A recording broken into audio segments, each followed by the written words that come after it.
안녕하세요. 지적인 즐거움을 찾아 떠나는 여정, 깊이 있는 이야기에 오신 것을 환영합니다. 우리 주변에는 겉으로는 완벽하고 매력적으로 보이지만 함께 있으면 왠지 모르게 기운이 빠지고 스스로를 의심하게 만들며 깊은 혼란 속에 빠뜨리는 사람들이 있습니다. 마치 빛을 빨아들이는 블랙홀처럼 말이죠. 오늘은 바로 이런 사람들, 심리학에서 나르시시스트라고 부르는 이들의 가장 깊은 내면, 그들의 어두운 측면에 대해 이야기해 보려고 합니다. 나르시시즘을 가장 잘 이해하는 방법 중 하나는 그것을 한 개인의 성격에 깃든 어둠으로 인식하는 것입니다. 나르시시스트들은 본질적으로 거짓된 자아라는 가면 뒤에 숨어 살아갑니다. 그들은 자신의 목적이나 그 순간의 서사에 맞추기 위해 자신만의 대체 현실을 만들어내죠. 심리적인 어둠과 빛의 대비를 현실적인 상황에 빗대어 설명해 보겠습니다. 아침에 일어나자마자 방에 불을 켠다고 상상해 보세요. 갑작스러운 빛에 눈을 제대로 뜨지 못하고 잠시 찡그리게 될 겁니다. 우리의 눈이 아직 빛에 적응할 준비가 되지 않았기 때문이죠. 나르시시스트를 상징적으로 이와 같이 생각할 수 있습니다. 단, 한 가지 결정적인 차이가 있습니다. 그들은 영원히 빛을 맞이할 준비가 되어 있지 않다는 것입니다. 진실이라는 빛, 순수함이라는 빛을 말이죠. 우리가 불을 켜면 눈은 금방 빛에 적응하지만 나르시시스트들은 진실의 빛에 결코 적응하지 못합니다. 오히려 그들은 그림자 속에, 어둠 속에 머물기를 원합니다. 더 나은 것, 순수한 것, 합리적인 것들을 직시할 필요가 없는 곳에 머물고 싶어 합니다. 그들은 자신의 부정적인 특성에 깊이 전념합니다. 진실되지 않음에도 불구하고 진정성 있게 보이려 애쓰고 그럴듯한 외양을 꾸미지만 우리는 그것이 그저 허울 좋은 장식에 불과하다는 것을 압니다. 슬픈 사실은 나르시시스트들이 당신이 잘못되었다고 믿게 만들고 싶어 한다는 것입니다. 하지만 오늘 저는 그들의 삶을 완전히 장악한 어둠이 어떻게 드러나는지 보여주는 12가지 체크리스트를 통해 여러분이 진실을 볼 수 있도록 돕고자 합니다. 당신이 그들에게 비추려는 빛, 즉 당신의 진실과 진정성은 그들에게 거대한 위협이 됩니다. 이제 이 항목들을 하나씩 살펴보겠습니다. 들으시면서 여러분이 마주쳤을지 모를 그 사람에게 몇 가지나 해당하는지 마음속으로 세어보시기 바랍니다. 첫째, 나르시시스트의 목표는 선한 사람이 되는 것이 아닙니다. 그들의 유일한 목표는 당신보다 더 나은 사람이 되는 것입니다. 그들에게 선량함은 우월함을 향한 탐색, 지배와 통제의 위치를 차지하려는 욕망 앞에서 쉽게 버려지는 가치입니다. 모든 관계를 경쟁으로 인식하고 승리하는 것만이 중요하다고 믿습니다. 둘째, 사실이나 진실보다 지금 당장 내가 원하는 것이 더 중요합니다. 그들의 순간적인 욕구나 욕망은 모든 사실을 압도합니다. 나는 내가 이걸 믿어야 해, 내가 나를 위해 이렇게 해줘야 해라고 말하면서 자신의 행동이 얼마나 조종적인지에 대한 사실은 철저히 무시해버리죠. 만약 당신이 그 사실을 폭로하려 한다면 결과는 결코 좋지 않을 것입니다. 셋째, 도덕적 잣대가 고무줄처럼 늘어납니다. 상황에 따라, 필요에 따라 도덕성은 얼마든지 변할 수 있습니다. 어떤 순간에는 자신을 매우 도덕적이고 순수한 사람처럼 포장하지만 실제로는 도덕적으로 파산한 상태일 때가 많습니다. 그리고 그 파산 상태의 일부가 바로 실제보다 훨씬 더 고결한 척하는 위선입니다. 넷째, 자신에게는 정의를, 타인에게는 무자비한 심판을 요구합니다. 한국 사회에서 흔히 말하는 내로남불의 전형적인 모습입니다. 당신이 그들에게 잘못하면 이건 규칙 위반이야 라며 정의를 부르짖지만 반대로 그들이 당신을 불쾌하게 했을 때는 넌 쓸모없는 인간이야 라며 당신을 가차없이 단죄합니다. 이렇듯 그들은 극심한 이중 잣대를 가지고 살아가며 당신이 그들에게 정직한 기준을 요구하면 오히려 당신이 정직하지 않다고 비난할 것입니다. 다섯째, 당신의 생각이나 관점을 전혀 고려하지 않습니다. 어둠 속에 갇혀있는 그들은 스스로 나는 이미 필요한 모든 것을 알고 있다고 생각합니다. 그래서 당신이 가진 타당한 의견이나 새로운 관점을 전혀 보지 못합니다.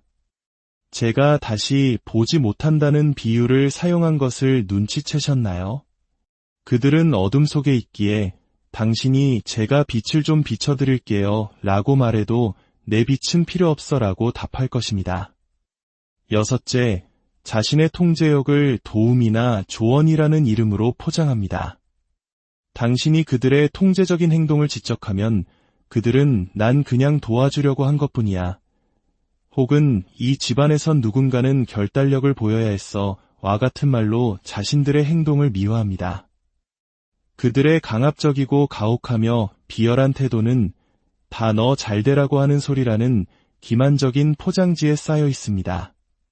일곱째, 자기 자신에 대해 노골적으로 거짓말을 합니다. 제 삶은 강한 영적 원칙에 따라 인도됩니다.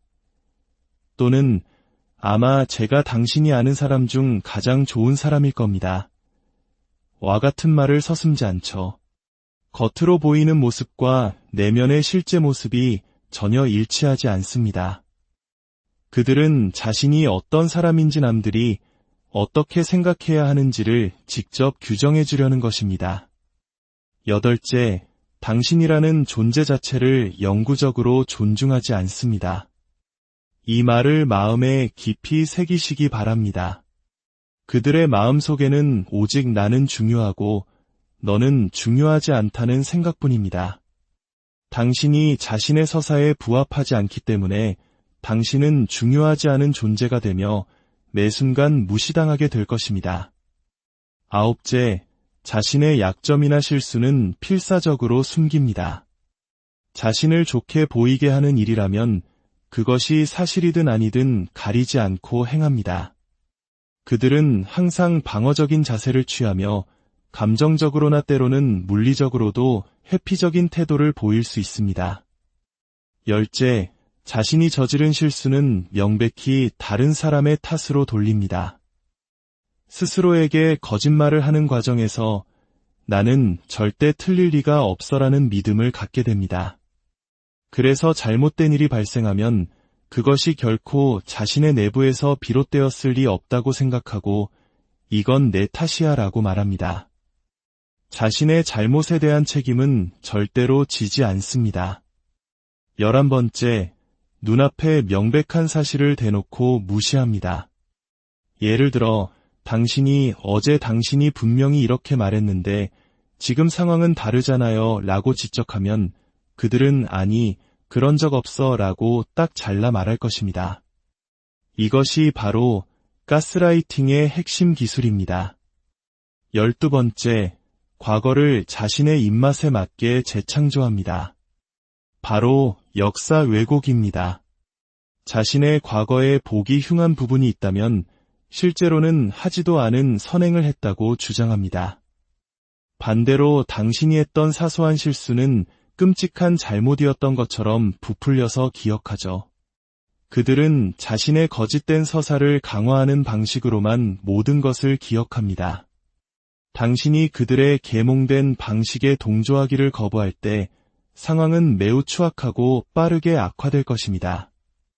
나르시시스트들은 자신의 어두운 면에 너무나 깊이 헌신하고 있어서 당신이 다가와 이건 옳지 않아, 이건 선하지 않아 라고 외칠 때 그들은 즉각적이고 격렬한 분노를 터뜨릴 것입니다.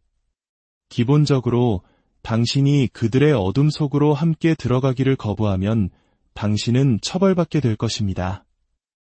악당이 선량한 사람을 무법자라고 부르는 이 어처구니 없는 상황에 당신은 혼란스러울 것입니다.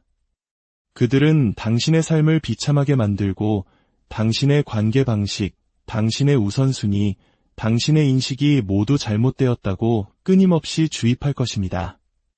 그렇다면 이 모든 것이 당신에게 남기는 질문은 무엇일까요? 나는 이제 어떻게 해야 하는가? 이 점을 명심하십시오. 당신은 그 사람의 마음속에서 결코 동등한 존재가 될 수 없을 것입니다. 절대로요. 그리고 저는 당신이 이렇게 생각하기를 바랍니다. 다행이다. 나는 저런 사람과 동등해지고 싶지 않아. 그들은 모르겠지만 그들이 너는 나와는 격이 달라 라고 말할 때 그것은 당신이 그들의 어둠에 속하지 않았다는 가장 확실한 증거입니다. 이것이야말로 기묘한 형태의 찬사로 받아들이십시오. 그들은 당신의 고유함을 문제라고 규정할 것입니다. 하지만 기억하세요. 당신에게 붙여진 문제야라는 꼬리표는 그들 내면의 혼돈을 당신에게 투사한 것에 불과합니다. 진짜 문제는 그들 자신에게 있습니다. 그들은 당신을 계속 방어적인 자세로 몰아넣고 싶어 할 것입니다. 당신이 누구인지 계속 변호하게 만들고 싶어 하겠죠. 하지만 스스로에게 물어보십시오. 왜 내가 아무런 변호가 필요 없는 나의 본질을 말이 통하지 않는 사람에게 변호해야 하는가? 당신이 그들의 어둠 속으로 빛을 비출 때 그들이 움찔하며 고통스러워하는 것은 당연합니다. 그들은 빛을 싫어하니까요. 하지만 저는 당신이 깨닫기를 바랍니다.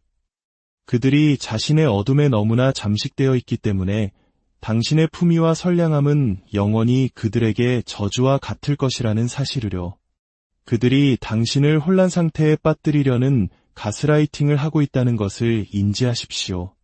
하지만 당신의 고유함을 굳게 지키고 이제야 알겠다고 깨닫는 당신의 전구에 불이 켜지는 순간을 기뻐하십시오.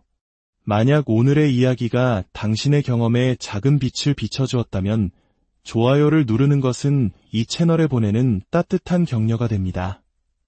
구독 버튼을 누르시면 우리 자신과 타인을 더 깊이 이해하는 지혜로운 여정을 계속 함께 하실 수 있습니다. 또한 어둠 속에서 힘들어하는 누군가에게 이 영상을 공유하는 것은 당신이 오늘 줄 수 있는 가장 큰 선물이 될지도 모릅니다. 진정한 빛이 무엇인지 아는 사람들과 연결되십시오. 그 빛은 존엄, 존중, 그리고 품위로 정의됩니다. 나르시시스트들은 자신의 병리적인 문제에 갇혀 있는 사람들입니다. 당신은 그 공간으로 들어갈 필요가 전혀 없습니다. 나르시시스트들은 어둠에 너무나 익숙해져서 당신이 비추는 작은 빛조차 견디지 못하고 뒤로 물러섭니다. 다시 한번 말하지만 그것을 당신을 향한 기묘하고 뒤틀린 찬사로 여기십시오. 나는 저들과 같지 않아서 정말 다행이다 라고요. 가장 현명하고 최선이라고 믿는 당신의 가치를 더욱 굳건히 지켜나가시길 바랍니다. 그렇게 할 때 그들은 혼란의 삶 속에 계속 머물겠지만 당신은 더 평온하고 안정된 삶을 살게 될 것입니다. 그리고 마침내 당신은 평화로운 사람이 될 수 있습니다. 그들은 결코 가질 수 없는 그 평온함을 온전히 당신의 것으로 만드시길 진심으로